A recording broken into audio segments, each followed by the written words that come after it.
Morning, Groovers. All right, smoothers. Welcome aboard this week Airlines Flight 707. About Tasmania. So currently it's a delightful 10 degrees Celsius. Heading for a maximum of 11, I believe. So 1 degree off the forecast maximum. It's definitely it's not as cold as it has been, but I've heard, it's still not warm. I'm rugged up, but I have heard this icy blast the east coast of Australia has been hopping isn't over. No, because it's a surprise. I did that deliberately, Scout. Ha! There is no picture because it's dark. I tricked you. We're ready for takeoff now, though. Yeah. Did you like that? Did you like that? I found that. Did you like that trickery? Let there be light. That was my school motto, Scout. The school I went to, the motto was "Let there be light," and the school emblem. Oh, I left my porch light on. Never mind. It's an energy-saving bulb. You're all buckled in. Oh, good. You brought your own seatbelt. Awesome. Hope you brought your own snacks and drinks too, because we don't provide that stuff. It's sort of weird doing my usual start to a drive live by talking about being in a little plane, like considering I'm chatting about the Titan. I was amazed to wake up to news that they'd found it. Like, I was not expecting that at all. I've jumped around and listened to a few people. God, the volume on the Coast Guard's press conference was so low, but I bounced around a bit, and I think the only solace in this terrible story is that it sounds like it probably happened very early on in the picture and they wouldn't have known what hit them. You just heard the news? Yeah, it's pretty amazing, I think, just based on the stuff we were talking about last night and the debris around the Titanic and how tiny it was and what are the odds of finding it. But it sounds like where they found the pieces of the submersible, there was nothing else around it, and they spotted the tail cone first. And I mean, having that unique shape, I guess, helped, but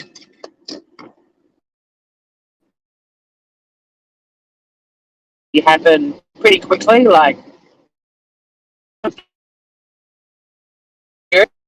so if it gives everyone a sense of, I guess, relief that they didn't spend 4 days waiting to die, essentially, which I think is what was gripping so many people, including me, to follow this story, was just the horror.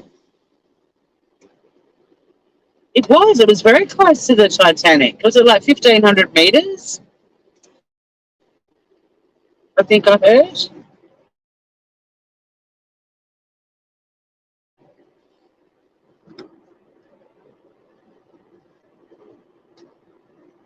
And I mean, I love that they, as soon as they located, well, as soon as the ROV indicated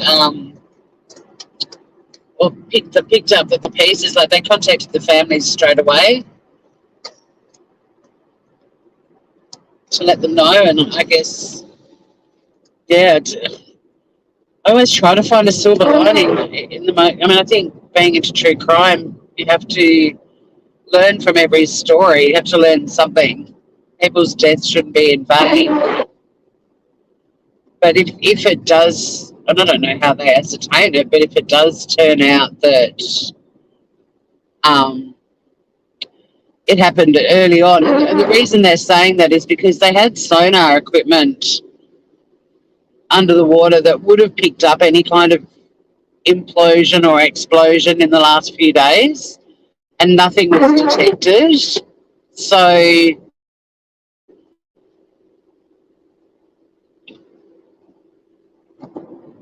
it indicates that it happened because, I mean, obviously the fuselage, what they've found, it's probably not fuselage, what's the word? I mean, it's a, well, the bits of the submersible that they've found indicates it exploded. Yeah, there was nothing that was picked up on the sonar that indicated in the last few days. So I think so many people, including me, I mean, I couldn't sleep the other night because I just couldn't get it out of my head what they must have been going through if they were still alive. Like, it was too horrifying to contemplate. I don't know how to stop my wipers from making the noise. They do wipe. Well, they're not brand now, but they're only like. Oops. I haven't worked out how to make them stop that noise, the seal noise. I think you said the recovery is going to be interesting. Well, I think they might also be contemplating, I guess, I think the word they used, that one of the people I was listening to, I listened to the Aussie Navy guy again. He's been so informative. They'll have to do like an assessment of whether it's worth doing the full recovery or not, and a risk assessment, funny enough. I only say that just because we were chatting last night about adventurous spirits, and God bless them. Like, if we didn't have adventurous that we live in, like, would never have been discovered, and take a massive. I mean, there's only last week another, I think, Canadian woman, on Mount Everest, and I was reading an article about that, and apparently there's a lot of bodies up there this year, like, but they don't get reported on the weekly. Like, huge risks all the time when they've got those adventurous spirits. And I mean, I like to think I'm intrepid in terms of I've travelled to lots of different countries around the world, and I've moved overseas twice. And I mean, I lived in the US and I've lived in Vietnam, and I consider myself pretty intrepid, but there's no way you'd put me in that bloody submersible. No way. Also, not interested in getting in a little rocket and being shot up into the stratosphere either.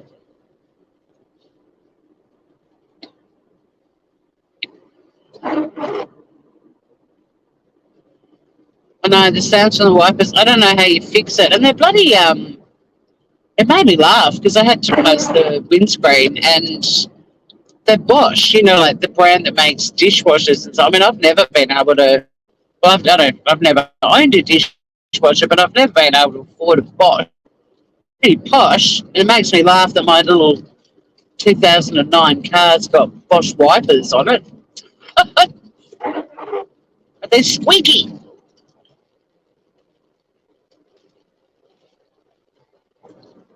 It's like a little seal. Oh, oh, oh, oh. So yeah, I mean, I feel for all the families and the friends, and it's horrible. Which is why I think the sort of silver lining potentially is that it would have been sudden. They probably had very little warning that it was going to happen, and even if they did, it's possible that wasn't communicated like to each other. Like, I feel that let's go with the best silver lining we can, in that they literally, I think Emily Flotilla put a comment, and they were the same words I would use. They didn't know what hit them, like it was sudden, and they didn't spend 4 days down on the bottom of the ocean terrified, and because that to me was the worst case scenario, really. I can't even imagine what what it would be like to go through something like that.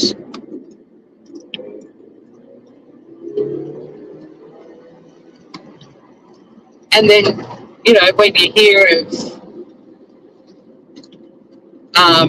unbelievable survival stories that you think there's absolutely no hope and people are found and they're still alive. And when they're interviewed, they're like, I just waited. There's a guy in Australia, Stuart Diver, who survived an avalanche in a ski field in Australia that killed a lot of people, including his wife, who was lying dead next to him. And he was trapped for days and they found him, and it was like this unbelievable story of the two miners in Tassie who, I can't even remember how long they were in the mine at Beaconsfield, and they came out alive. Like the sort of the kids that survived the flooding of the cave in Thailand, and you just hear these stories and just realise that human beings can be so resilient.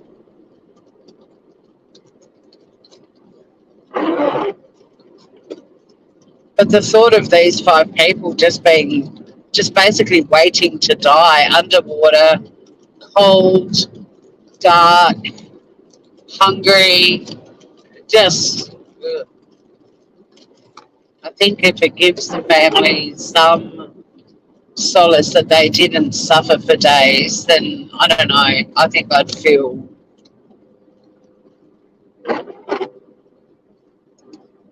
a huge sense of relief. I mean, you don't want your family to suffer, your family members to suffer, right? Which is why, having lost 2 parents to terminal illnesses, and when they both died, there's this massive sense of relief that their pain was over. Like, I didn't want them to suffer, and it was horrible watching them suffer. Which I'm so glad that voluntary assisted dying came in here and people don't have to spend years suffering.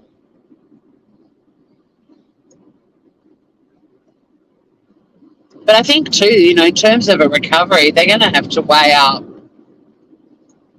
the cost of it and whether they just decide to. I mean, I don't know what the likelihood is of them finding bodies, and even just in the time they've been underwater, the ocean's pretty brutal.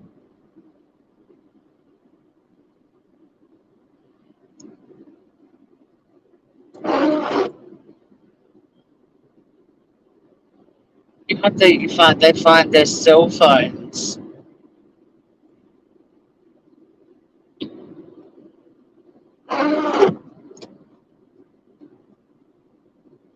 Yeah, it'd be interesting because I guess they've got to weigh up so many different things, like the actual cost of it.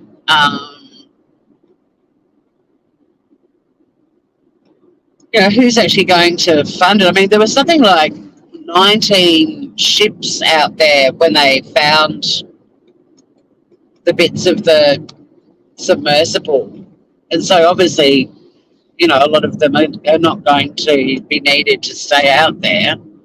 I mean, including like medical boats and the works ships. So, I mean, they'll be disbanding the number of ships, I would imagine, that are out there pretty quickly. But yeah, I mean, I don't know who's actually funding this rescue. And I mean, I guess, with billionaires on board, the families might choose to fund it, and they may reach a point where they,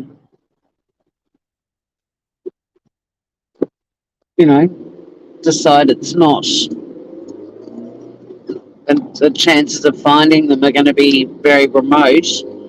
But they may also decide to leave them at sea, like,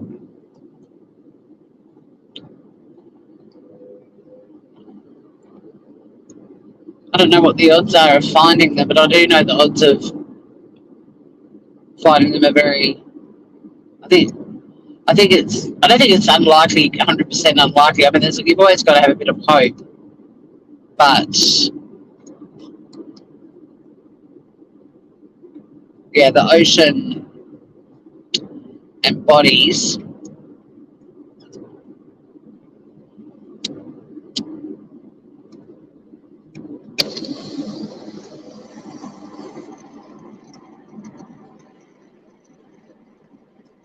I've got such a full-on day today, but I'm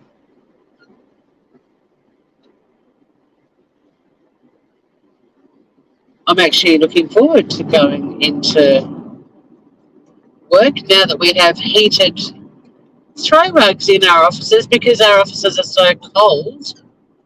Now that I don't feel like an ice block every time I leave work, I quite enjoy being in the office. Yeah, the bills are going to be massive. And that's the thing, I guess you've got to, weigh up all of the possible scenarios and the likelihood of them being found. And it's one thing to find pieces of metal on the ocean floor, it's another to find bodies. And we don't even know what sort of, I think Mel had a fair bit of information last night when we were chatting about, the explosion, like,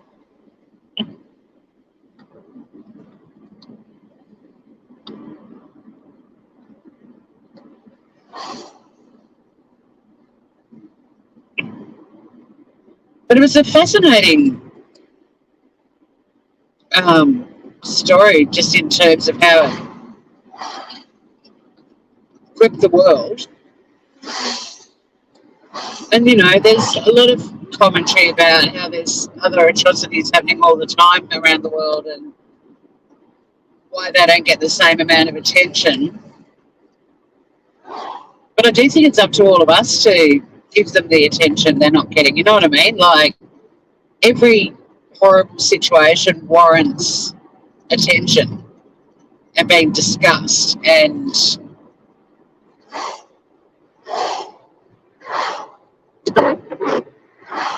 I think there are just so many different feelings with this story. And I remember years ago when the world is feeling it today for sure. When the Boxing Day tsunami happened, which was horrifying, and for years afterwards, like I went to several events that Australian survivors, because there are a lot of Aussies, especially in Thailand, speaking and about it, and it sort of, I know a lot about it, like I researched it and it became a bit of an obsession really. But I remember when that happened, and I don't think it's an unhealthy thing for people to say, but I think that they're all individual situations that all warrant attention and our concern and our discussion. Like, I don't think that any event sort of wipes out the significance of something else. But with the Boxing Day tsunami, a lot of people, there'd been an earthquake not long before that tsunami in a really, pardon me, underdeveloped country. And I feel bad that I can't recall exactly where it happened. But, there was significant loss in that event as well. Nothing like the tsunami, but, it was a big natural disaster with a lot of victims. It was horrible. But people were very scathing about how much attention the Boxing Day tsunami got, and very little information was available about this other earthquake. But the reality is the Boxing Day tsunami hit countries that are very high tourist populations. And with the advent of, phones and social media and everything, like, lots of people have been able to capture footage of it. There's a car behind me that doesn't have their lights on. That always really bugs me when it's dark. Like, put your lights on, mate. Put your lights on. Um, Bless you, thank you. There's a bit of chill in the air. I've been sneezing all morning. I blame the sunny fluff that is just in the air in my home now. Like, welcome to my house. It comes with condiments, even if you're not eating.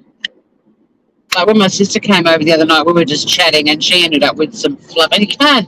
It's not like there's big bits of fluff you can see, but you know when one's attached itself to your lip or whatever.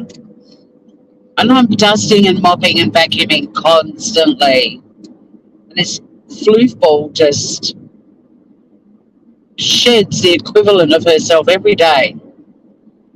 It's insane. But yeah, so with the Boxing Day tsunami, like there are a lot of people criticising, and there were other natural disasters that had happened at the same time as well, again, that didn't get the same sort of coverage. But you put a heap of Westerners with mobile phones in tourist locations and a natural disaster occurs, there's going to be shitloads of footage, and they're going to be uploading it to their social media. And you know, it's the same as that volcanic eruption in New Zealand. Like, it was a group on a tour, well, several tour groups. Again, you know, a lot of people lost their lives. It was absolutely horrible. But it didn't mean that people cared less about these other events, because they just didn't have access to, you know, footage and information. And I think, you know, if you see a story on page 30 of the newspaper and it's one paragraph about a horrible earthquake or whatever, then there's your opportunity to do a bit of research. Even if there's not a lot of info, just to even mention it is a good thing.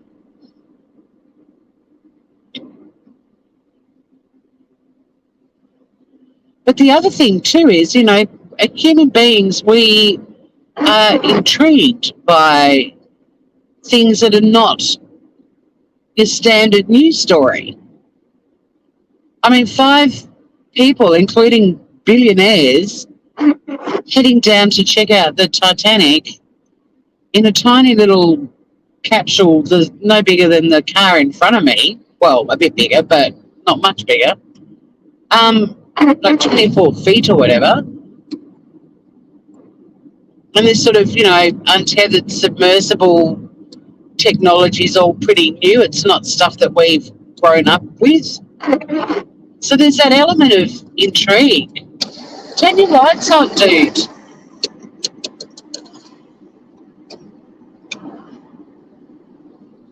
I suppose it doesn't matter now. We're in a street light. Oh, he's done it. Good lad. It was just weird because I didn't think there was anyone behind me, and the next thing there's that ute was right up my ass without the lights on. It's kind of creepy. You understand the floof nest? And I must admit, like, I'd only had Sunny for about 4 days, and I've never had a long hair floof. Like, both Oliver and Biscuit were short hairs. And I, you know, 4 days into Sunny moving in, and there was fluff everywhere, and I was like, what the fuck have I done? Didn't think that bit through. Not that I'd change it for anything, bless her. She's so cute. She comes in and kisses me on the nose in the morning. Like, I mean, what a way to wake up. It's gorgeous. She's so cute. And she does this little sort of little chilling noise with it.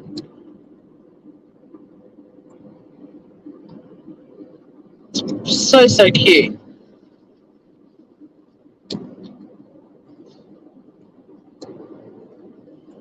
But yeah, I mean, I don't think human beings that have got access to more information about stories, especially quirky ones, diminishes their concern or care for other things that are going on in the world. And we've also got to filter our lives too, you know, in terms of the amount of drama and tragedy and crime and everything else we want to take on board.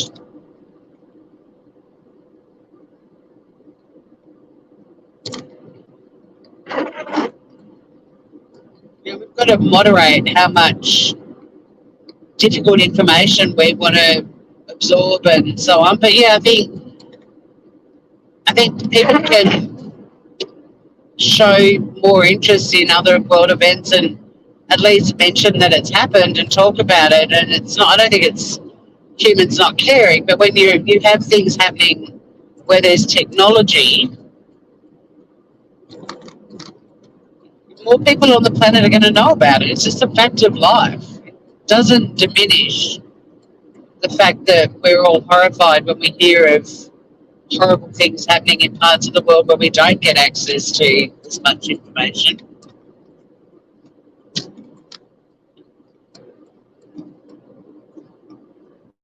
Yeah, last night was fun. It was good having Mel up. She knew more about it than I did, which was really good. Well, we sort of each had information and knowledge that filled the gap for the other one. It was good, great chat. To you guys were awesome as always.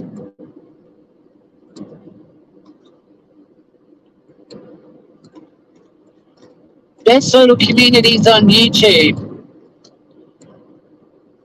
Yeah, I mean, that was my motivation because I couldn't process it and I couldn't stop watching it. And I had it on my TV and I was watching JB's broadcast and I'd read lots of different articles throughout the day and had been watching little notifications. And I thought, oh, it's just an opportunity for us all to at least gather and share our thoughts on this. But I also love just the amount of support everyone gives each other, and even while we're talking about something that was so terrifying, um, to be able to have a few laughs as well is so important.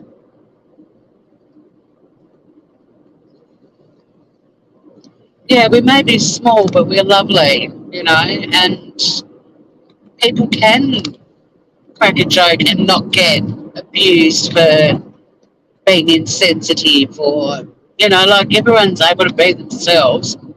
Miss K came out with a doozy one-liner, um,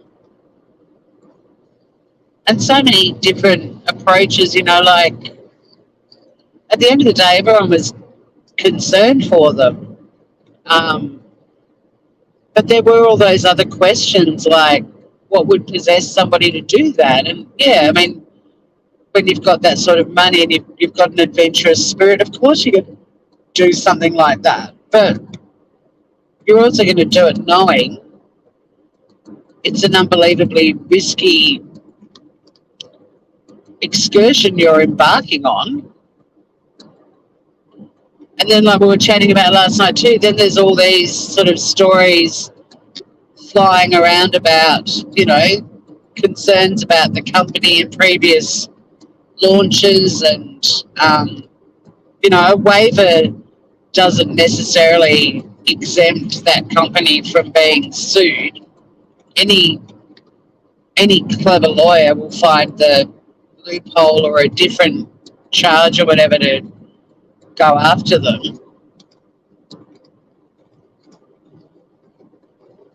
Doesn't automatically Waivers don't automatically exclude companies from liability.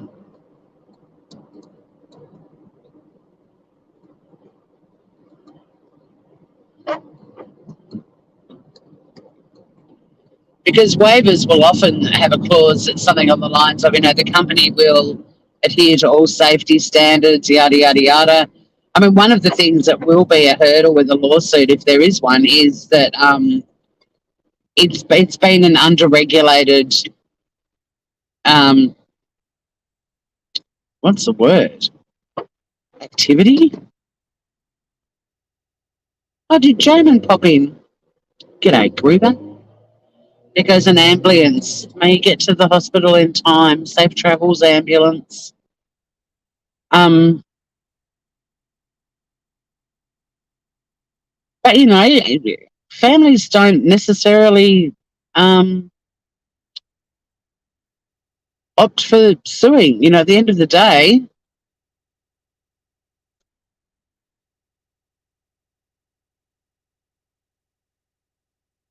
it's really up to them if they want to or not, and they might push for funding development of regulations to protect future explorers. Do you know what I mean? Like, it's not always, not every country on the planet is super litigious. If these families sort of have, you know, philanthropic kind of personalities, they may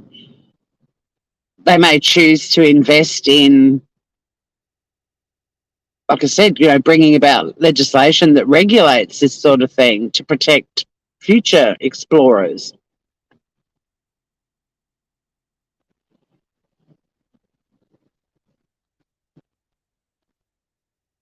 Oh, Diamond, you didn't join the live last night till pretty late. We talked about the foolishness of it a lot. And that we talked about why it was such an interesting story, because there's so many different emotions because of all the different questions. And there is the why the fuck would anybody do that? But then it's also, well, it's their lives, and if they choose to do something, even though there's information indicating they're potentially hopping into a death trap, and they still choose to do it, well, yes, absolutely, that's pretty stupid. But then these are also people, some of the people on board who've taken huge risks before and survived, so you get that kind of confidence and bravado that you're going to survive again. Like, it's so multifaceted and complex. But at the end of the day, like, to people to put themselves in that thing, they do have to be adventurous. And maybe adventurous people at times are foolish. And in this case, that could be said.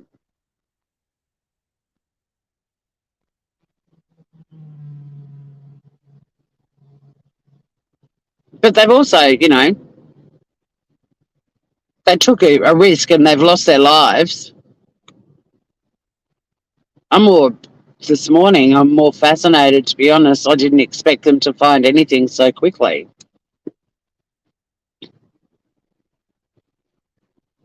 Hey, Kim Animal.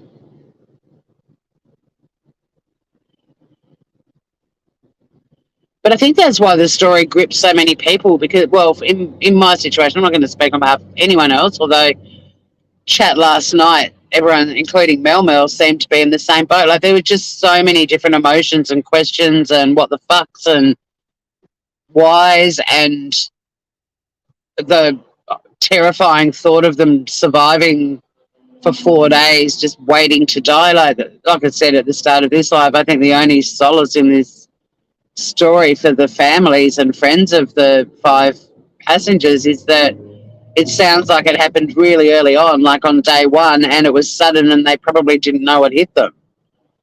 Like, if you're going to find a silver lining, I think that would give the families some form of comfort that their loved ones didn't sit in this friggin' tiny little metallic tube in the ocean just counting down the hours to their deaths, you know?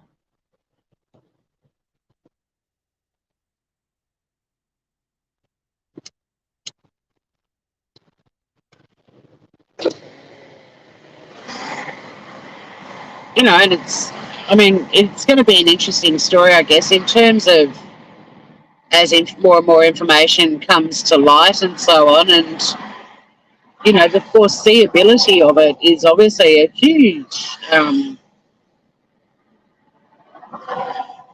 part of the story. But every person who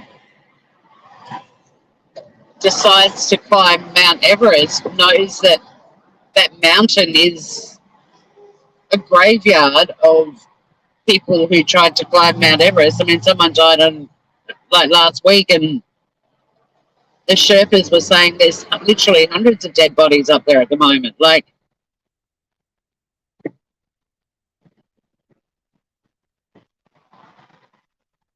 Musu, multiple suicide. I don't think. Well, I don't. I'm not an expert on the story any more than anyone else, but I don't think that was the MO of the 5 people. Like, I can't imagine a father I mean, I still can't get my head around a teenager being on board, but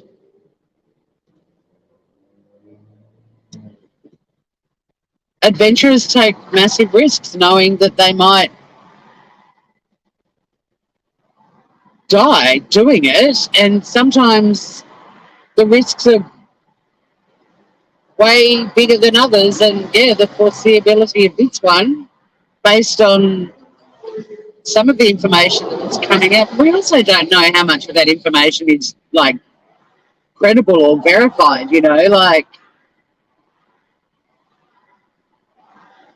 there'll definitely be an inquiry into what happened. That'll be interesting to see what the established facts were. Because I mean, I heard, about the 3 previous trips where the communication was lost, and then there was information that the CEO who was on board this one actually disconnected communication with the mothership because they were interrupting them every 5 minutes. And I mean, who knows?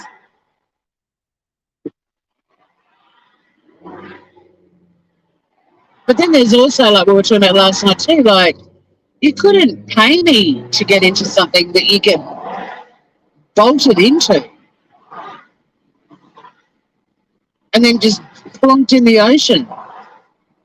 Godspeed. Off you go. No thanks. Mm-mm.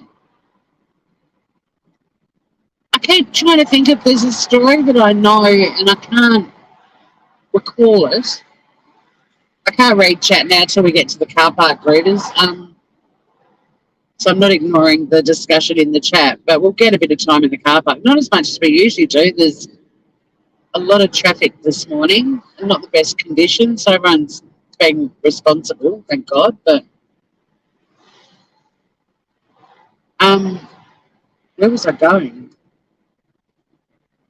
No idea. Doozy of a story though, like it's got the world's been watching on. There's just so many elements to it, and for every negative question that I have had, I've tried to play devil's avocado with myself and find a positive. You've got to try and put yourself in their shoes, and I was talking about all the information. Like, we don't know how much of any of it is verified.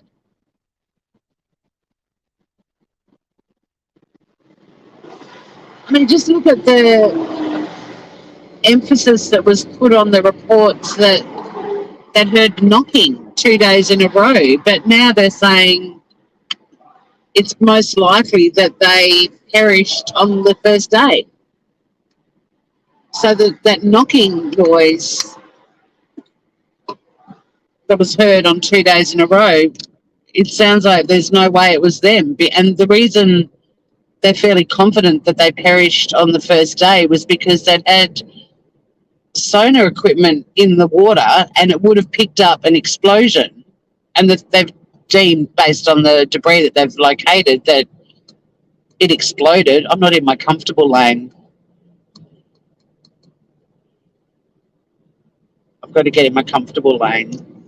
It's my focus now. I'm getting in my comfortable lane. It's quite a heavy topic while I'm driving. Let's talk about snow. The mountain's covered in snow. Well, you can't see it because it's covered in cloud too, but allegedly, I mean, there was snow on it when I was in town the other day for work. Imploded, yes. Although a lot of the reports this morning were using the term exploded, which was interesting. But again, like this, I'm not an expert on this. I'm just interested in the story like everyone else. So I'm just repeating things that I've managed to latch onto this morning. But it's all still a big fat question mark. And I'm certainly not the one to... I'm not the authority on this story. I'm just another person on the planet who is like, what the fuck? Because it is the They died 1.5 hours after descent began. Yeah, because the only reason they're confident about the implosion or explosion is that the sonar equipment would have detected, and they did use the word explosion, not implosion, but they might have used that too. I don't know. Like, there's so many questions. It's been quite a week, right?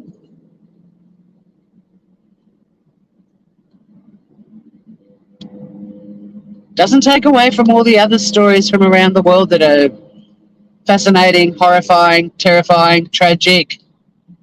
This one just was one of those ones that gripped the world because it was so bloody random. And everyone's initial thoughts were, what the fuck? People put themselves in that thing and decided to go bobbing around out there. Are you serious? Like, when I first heard of it, I was like, what the fuck? And I also, when I first heard the story, I was like, they're gone. Like, I don't think they're alive. And then all the stories about them running out of oxygen, and they started to take over in the reporting. And so suddenly your mind shifts again to the horrors that they must have been experiencing if that was the case.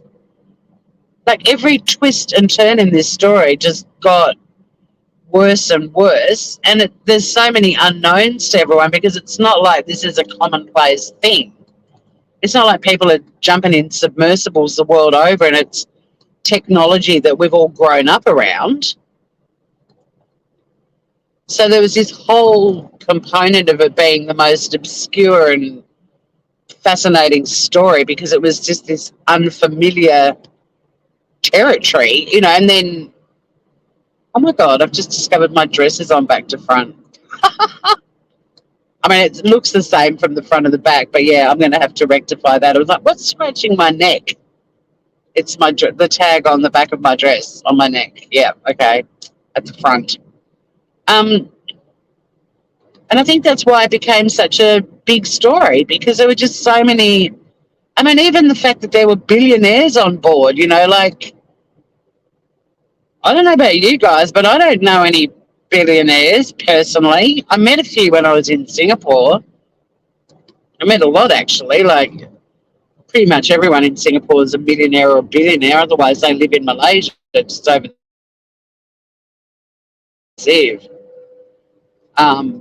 But, I mean, they're not buddies of mine, but I was in the company of Singaporean billionaires for sure, and millionaires. And the millionaires are probably considered the poor people of Singapore. But even that in itself was fascinating. And then the fact that there was a teenager on board, father, son, and suddenly thinking, fuck, this family is going to lose half of their members. And then, I don't know if you guys saw it, but you know how the Simpsons are constantly, like, it's getting ridiculous now, predicting stuff. Like, they predicted 9/11, they predicted Trump becoming president, and they had an episode with Homer and his father in a submersible with a low oxygen light flashing, and then Homer woke up in a coma. Like, they'd managed to rescue them and got them to hospital, and he woke up from a coma. So there's that quirky element of this whole thing too. Like, the Simpsons were so prophetic, it's getting creepy. If you want a distraction from anything today, Google um, Simpson prophecies, and you'll be amazed at how much stuff in their show has come true. Hey, Casper. G'day, Greaves. You got your day off, you lucky bugger. Mind you, I've just had 2 days off, so I ain't complaining.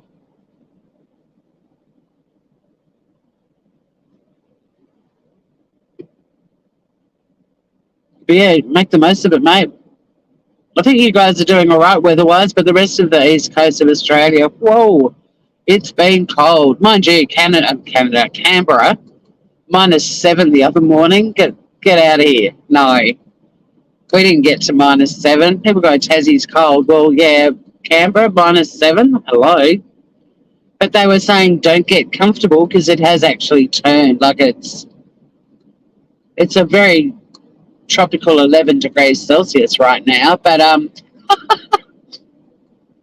But they were saying, that we're going to have a bit of reprieve, but that Arctic blast is returning again.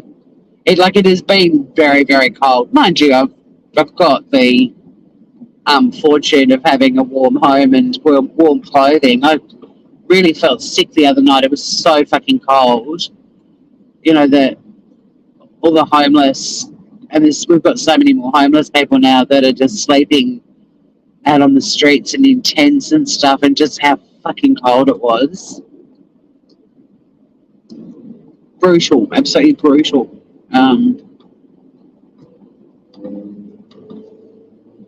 So sad, and I wish we had something in place here where people could offer beds in their homes and so on, but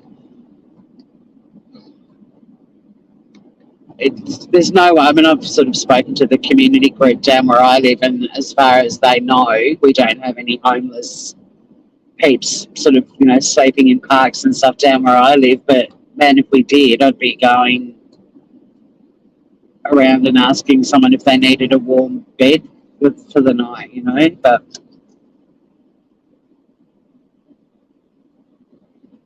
horrible, horrible.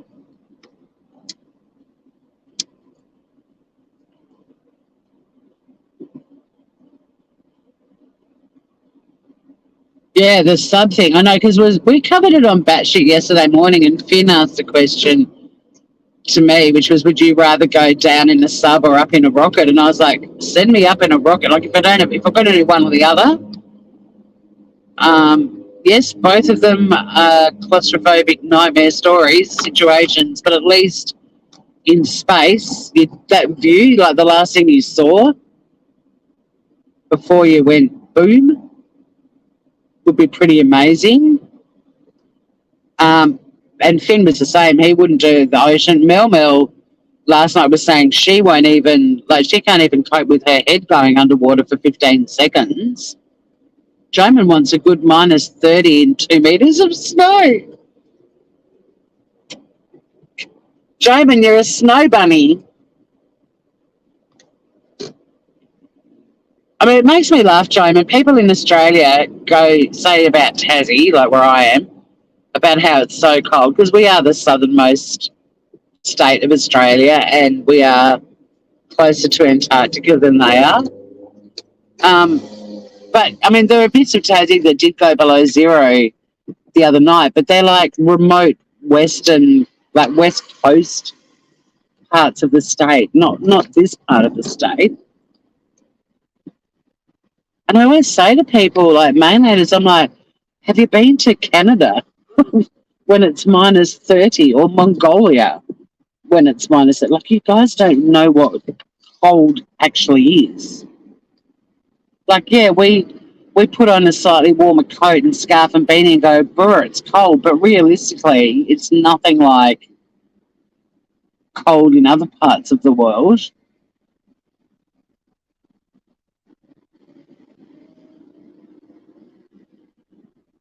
These people are like, oh, I could never live in Tassie. It's so cold. I'm like, yeah, you know what we've got? Heating and clothing.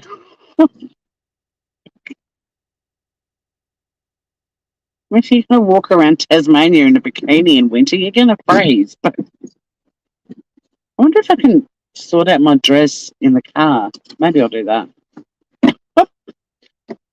Hopefully nobody's watching. I can't believe my dress is on back to front. I can. I'm good at doing really dumb shit like this. I might have to actually get out of the car to do it. No, hang on a second.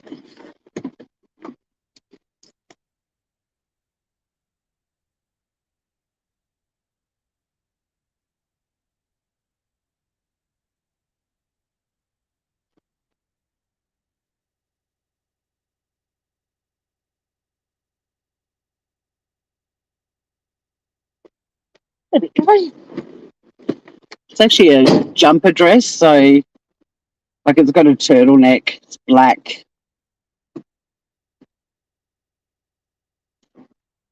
Sort of ends just above my knees, I guess, or a bit above my knees. It's not super short, but it's not a long dress. Off the street TV. I did it. And there were people in the car, 2 cars along, and I don't think they don't look traumatized. I have actually got like a long sleeve black thermal t-shirty thing underneath and really thick tights. So I mean, even if I took it off, I'd still look like I was wearing clothes, you know. The things we do. At least that tag isn't scratching the fuck out of my neck anymore.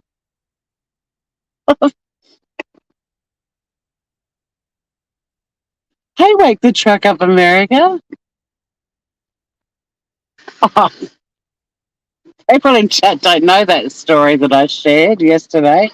We had a live yesterday. It was so much fun just laughing and watching funny stuff on YouTube. And huge Slayer fan now. The Slayer Walking on Sunshine mashup. Oh my God, that was so funny. Yeah, I did confess to wearing knickers one day, wearing undies one day that were way too loose, and I was walking through the Elizabeth Street Mall in Hobart and felt them slipping down, and I was holding too many parcels and to put them down and grab my knickers, so they just dropped to the ground. And I just stepped out of them and kept walking.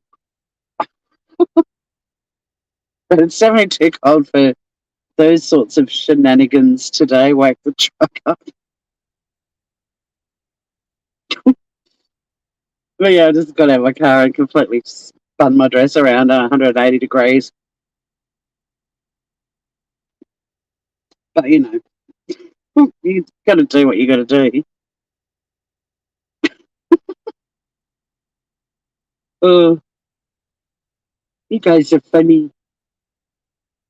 I mean, well, I didn't actually even tell you I was just doing that. I could have just said, hang on a sec, I'm just going to do something.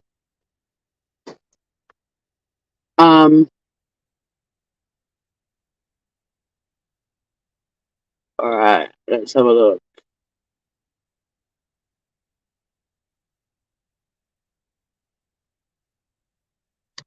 What's in your lily pilly tray this morning? Is it a snake?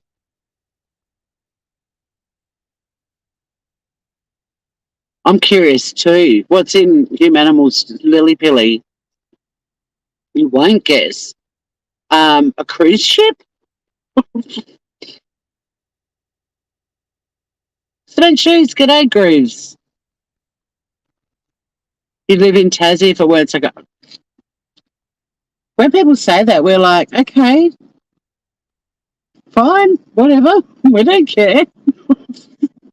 We actually tell people it's so cold here, so they stay away. This place is getting so crowded and busy. I want Hobart back that nobody came to and cared about, and we were all able to just frolic here without traffic and having to line up to get into things and not being able to park right at the front 5 minutes before a show starts. Like, I want that Hobart back. Like, I love that people are coming here and discovering how amazing it is, but they're not leaving. They're moving here, and it's like, can you not? And don't get me wrong, the people who come here, who move here after visiting and falling in love with it are amazing. Like when Tassie bites you on the bum and you got to move here, like it does attract really good people. We don't have an influx of fuckwits yet.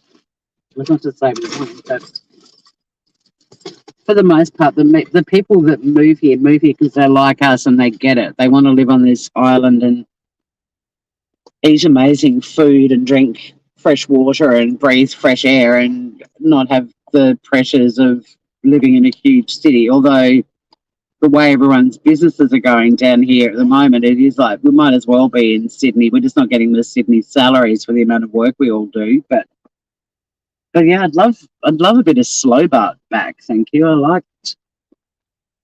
We all complained about it when it was slow bar, and now it's busy bar, and we all want slow bar back. It's just too busy, but it's too busy everywhere. I don't know anyone that's not overworked at the moment. I still want to know what was in the tree. Yeah, Vancouver. Exactly. They get snowed in. We don't have anything like that. A nightjar. Oh, was that night Joman? You never knew peak hour traffic until you eventually. Yeah, and exactly. And we called it. Remember when we used to call it peak minute here? It's peak hour now. It's crazy. In fact, my sister and I were only chatting about it the other night. Like, the drive home is so horrible because it's so busy and there's tailgaters, and we were both talking about how we find driving home every night really stressful. And there's so many tailgaters, it's ridiculous. It's dark and it's wet. And I wish people would just slow the fuck down. Like, why do they have to sit right up on somebody's bum and busy traffic? It's not like you can go anywhere or move faster. It's just awful.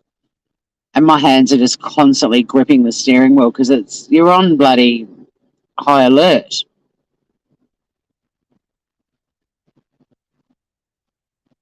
You've got some nightjars. So Jamin wasn't saying good night.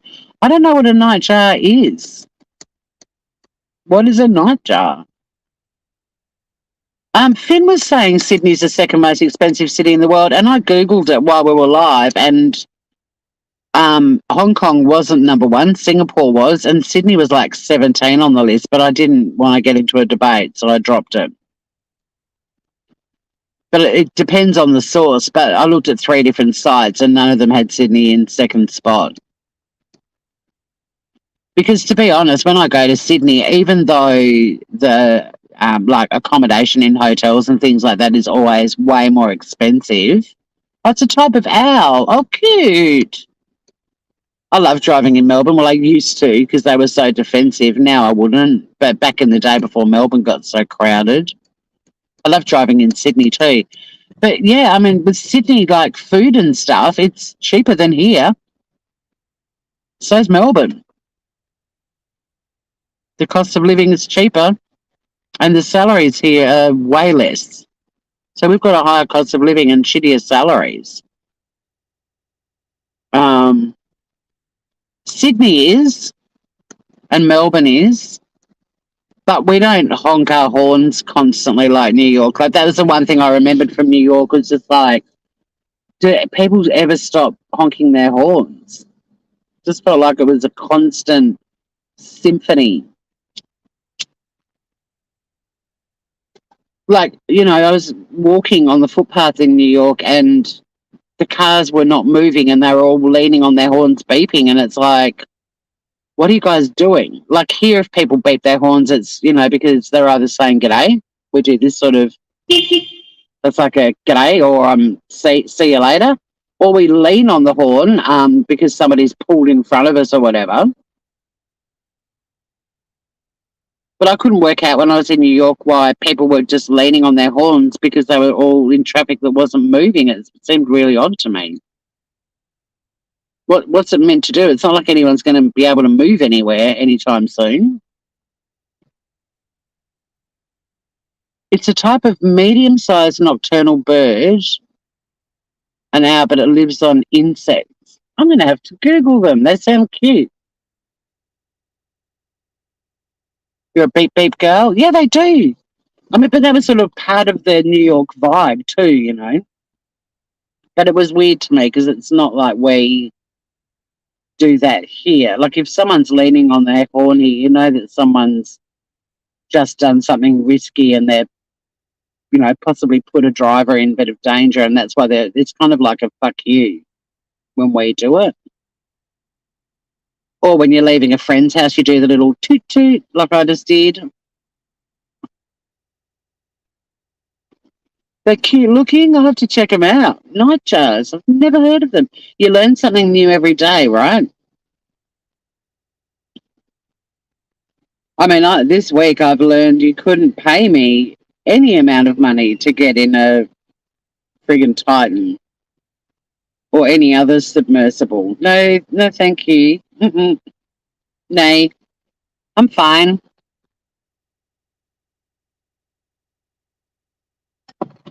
I mean, the most adventurous thing I've done is jump out of a plane. But if someone asked me to go skydiving with them tomorrow, I don't think I'd do it. I mean, I've done it and I loved it and I was hooked. But I was 30. And I'd also just chucked in being a lawyer to go into stand-up comedy full time. So I was taking huge risks. And a 10-year relationship had ended and, that's where I was at that point in my life. But yeah, if somebody asked me to go skydiving with them this weekend, I'd be like, have fun. Done it. No desire to do it ever again. I did think for a little while I was going to turn into a full on, that was going to be my new hobby. But when I investigated the cost of like buying your own gear and shoots and everything, it was so expensive that and there's no way on a comedian's salary I could afford it, even on a, whatever year of law I was in salary. It was, I mean, I probably could have afforded that at the expense of any other luxuries. So, like, the cost of the actual jumps gets cheaper the more you do, but you've also got to start buying all your own equipment. They're adorable. Now I've got FOMO. I'll be Googling nightjars as soon as my computer comes on. Diving in Mexico with whale sharks is about my limit. Don't recommend it. Yeah, no, that's pretty full on. That is pretty full on. I had the chance to dive with reef sharks when I was in Fiji, and the weather was really bad the morning we were meant to do it, and we left that afternoon, so I didn't get to do it. But I don't have any desire to, do it now. Like, it was one of those, yeah, why not in the moment sort of things. But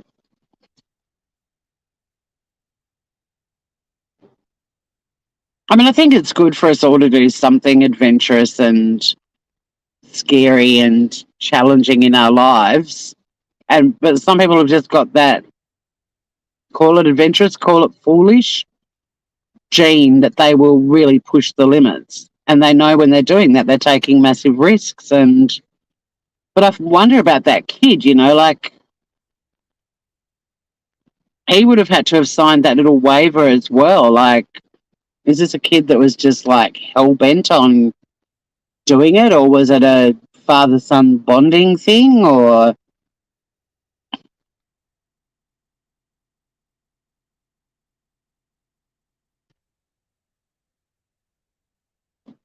maybe this kid had the same adventurous streak that his dad had? But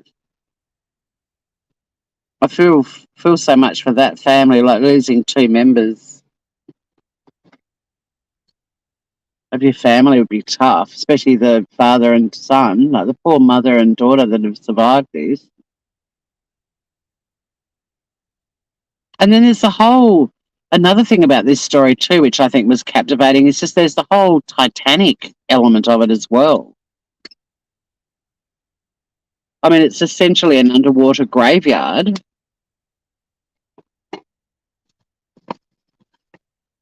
And to be kind of wanting to go down and look at it, and I mean, I was a bit creeped out at Pearl Harbor knowing that there was an underwater graveyard. I can't remember the name of the ship. I know it starts with an A and it's one of the American states. I'm not sure if it's the Arizona or the Arkansas, or I could be completely wrong too.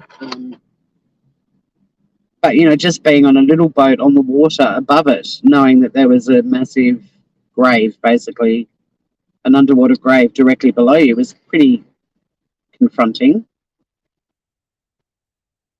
And the fact that there were people on the Titan with connections to victims of the sinking of the Titanic as well. Like there were just so many fascinating elements to this story.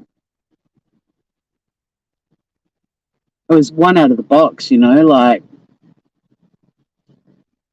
I don't think human beings should be criticised for taking an interest in a story like this when there's so many other things going on in the world that don't get the same amount of coverage. I mean, if people are vocal about that, then it's on them to start talking about all these other things as well, if they're that conflicted about it. There's nothing stopping them researching and talking about, an earthquake in Africa or whatever. But this story was just so unique.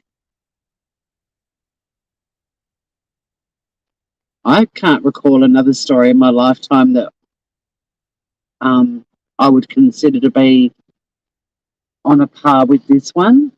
I mean, there's things like, the space shuttles exploding and so on. Like there's been some pretty full-on shit that's happened, but 5 people being trapped in a tiny little tin can in the ocean near the Titanic, like it was. I think that's why so many people were captivated by this story, because it was just one out of the box, and it just had so many different elements to it and different feelings and emotions, and that's why I went live last night, because I couldn't process it all on my own, and I thought, well, at least we can all just hang out and share our feelings on this, because it was just too much to process on your own, I think.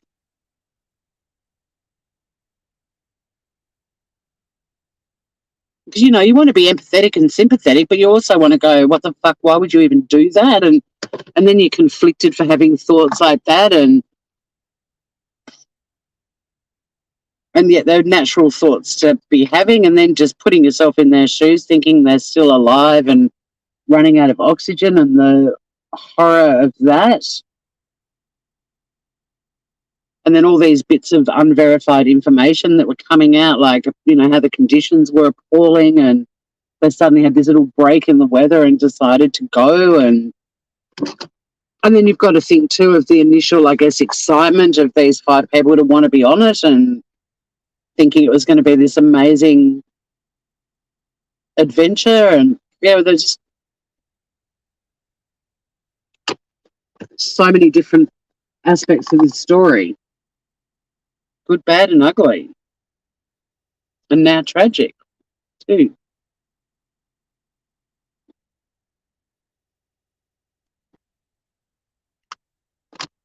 All right, bit of mascara. I'm not doing eye shadow today. I feel less is more.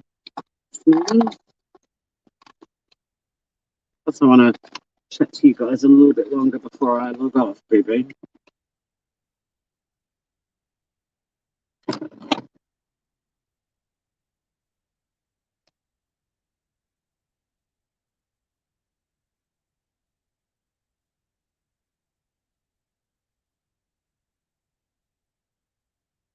My big adventure is having 2 pups swimming and me lounging in our crystal clear pool at 5 p.m. with your favourite cocktail. I love you, Scout. I was drifting on a swell out deep at Kingscliff National Park. A very large, dark shape went underneath. I decided, think stingray, not shark, but hightailed it into shore.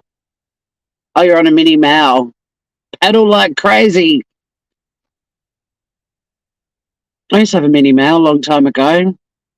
Yeah, Scout's adventure's awesome. I love some adventure, though, being swept along a beach in a storm or down a river. I let to sea. Probably, yeah, I mean, I like a bit of adventuring too. I've been swept along a beach in many a storm. They're gone. Cement shoes, they're gone. A baby sand shark scrape your leg. Never went in the ocean again. Yeah, I'm like you, a human animal. Yeah, and the crabs when they bite you on the toe. Yeah, I'm with you. Well, they actually and I didn't mention it last night, but I had an article up on like all the windows I had open, where I think it was even on the first day, many people that were in the know were saying it was a recovery mission. Like, people were saying that from the start. So there were people who felt that they'd already gone right from the beginning when the story broke.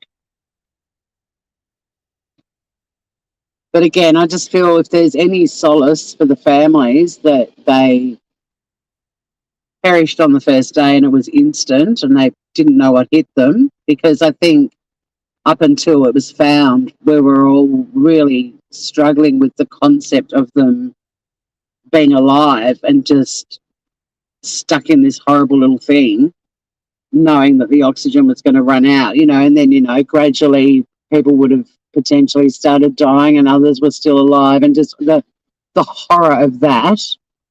I think, that at least if it all happened very quickly on the first day, there has to be some comfort for the families knowing that they had no idea when it hit them, and they didn't spend 4 days trapped waiting to die. Because that to me was the most horrifying thing. That I think that's what was keeping me awake at night, was that. The horror of that, and just trying to get your head around what that must have been like for them. So if it's true that it was very quick and they didn't suffer at all, then that's the silver lining, I guess, in an otherwise intriguing and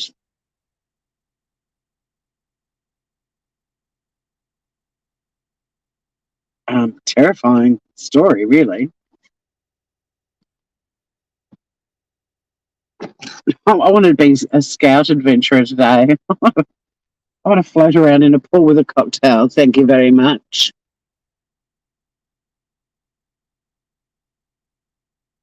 I am going to check out Last Breath, since you mentioned the fact that it has got a happy ending.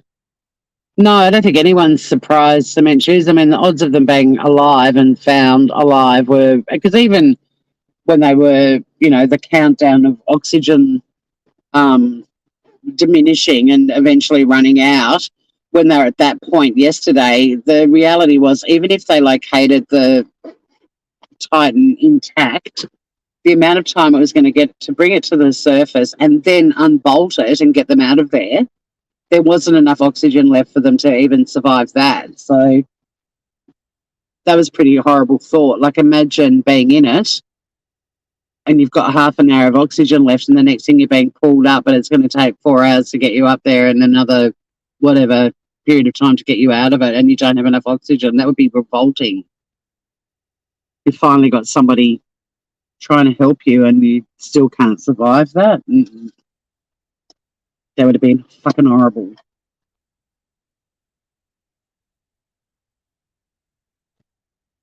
Fucking horrible.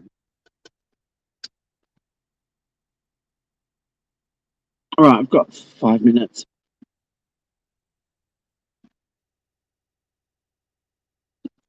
I'm the same as Humanimal, though. Like, when you're in the water, and your little toes touch the sand and something nips you on the toe, it's horrible. Or your foot or your leg gets caught up in a bit of seaweed or whatever, it's horrible. But if you're like in a rip and you're just on a board letting the rip take you till you get out of it, I'm very calm. But I know what to do. But touching the floor, the seabed with your foot and getting some little thing nibbling on your toe, I'm totally with Humanimal on that one.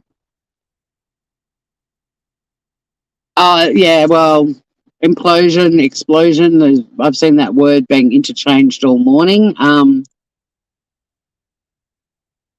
In the different accounts that I've been listening to before I went live and headed into work, I don't think they would have known what hit them. I'm not a fan of motorbikes, and I've been up in a hot air balloon and I'll never do that again.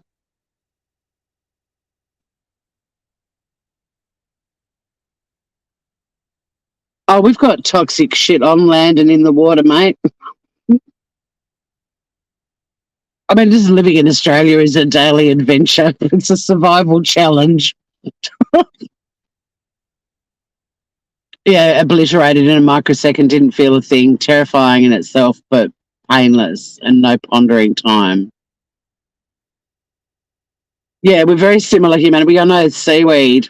You don't mind getting stung by blue bottles, you'll stay out there. Well, the blue bottle thing is really interesting because not everyone has the bad reaction to them. And I'm the same. We had blue bottles at our beach over summer, and everyone was going, watch out, there's blue bottles. Well, I'd been swimming several times before I knew, and I was out amongst them, and I didn't get stung at all. But apparently there's different types too, like in terms of their stings, but also certain people react and others don't. Some like you with the blue bottles too. I mean, I wouldn't deliberately go for a swim knowing there was what is it, a swarm of blue bottles?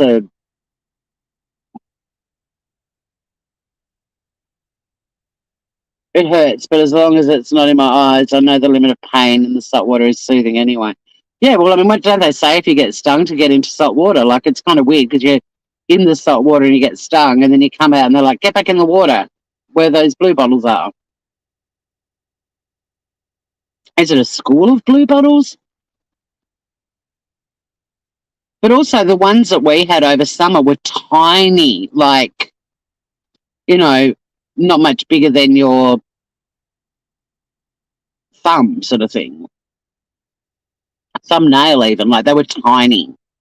There were a few that had really long stingers on them that people took photos of on the beach, but not many. Nothing like the ones I've seen up your way.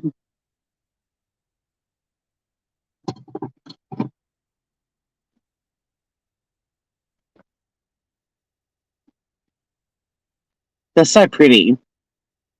They're mesmerizing. I mean, I'm like that with snakes. Cannot hold a reptile to save myself. It makes me gross out big time. But I'm mesmerized by snakes. Like, I'm that person that will stop and just be in awe watching these snakes slithering around, and one of them will just launch itself and attach itself to my face, and I'll die. Because I don't have any survival instinct when it comes to snakes because they hypnotize me. And I just stand there like an idiot. Oh, wow, look how beautiful they are. And then the next thing, one of them would be, yeah, clamping down on my nose. Oh, you'd be going down a rabbit warren. And after you finish looking at all of our sea creatures, check out the land ones. Have a look at the snakes in Tasmania. We have 4 types of snake here, and they're in the top 10 most venomous snakes in the world. Yay, yay us. The only good thing about that is all 4 snakes here have the same anti-venom. But there's usually only like 1 dose of anti-venom around because there's not many people who milk snakes for their venom anymore. It's not like a thriving industry. Not many people want to do that. So, yeah. But then have a look at how many people actually die from snake bites, and it's significantly low. Same with shark attacks and everything else. Like, there are other things that are more likely to kill you, like a coconut falling out of a palm tree when you're lying on the beach, or a donkey kicking you.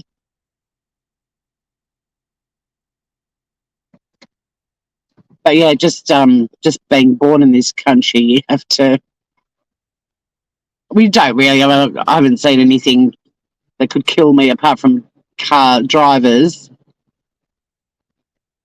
on my trip in. It's not like I'm, you know, driving over snakes or anything like that while I'm driving to work.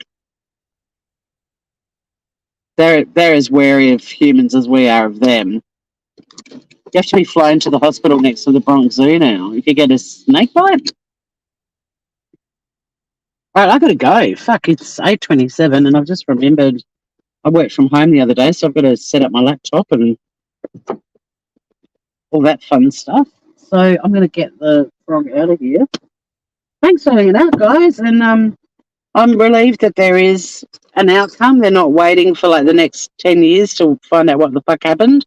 Like the poor families of all of the people that were lost on MH370, the Malaysian Airlines flight that's just vanished off the face of the earth, literally. But take care, beautiful people. Thanks for hanging out. And yeah, sad ending to that story. Not an unexpected one, though. And at least now the families can go through the next processes they need to go through with grieving and so on. But yeah, keep that adventurous spirit in you, but do your research before you get into any submersibles. God forbid. Take care, everyone. Love you, groovers, and I'll see you all again very soon.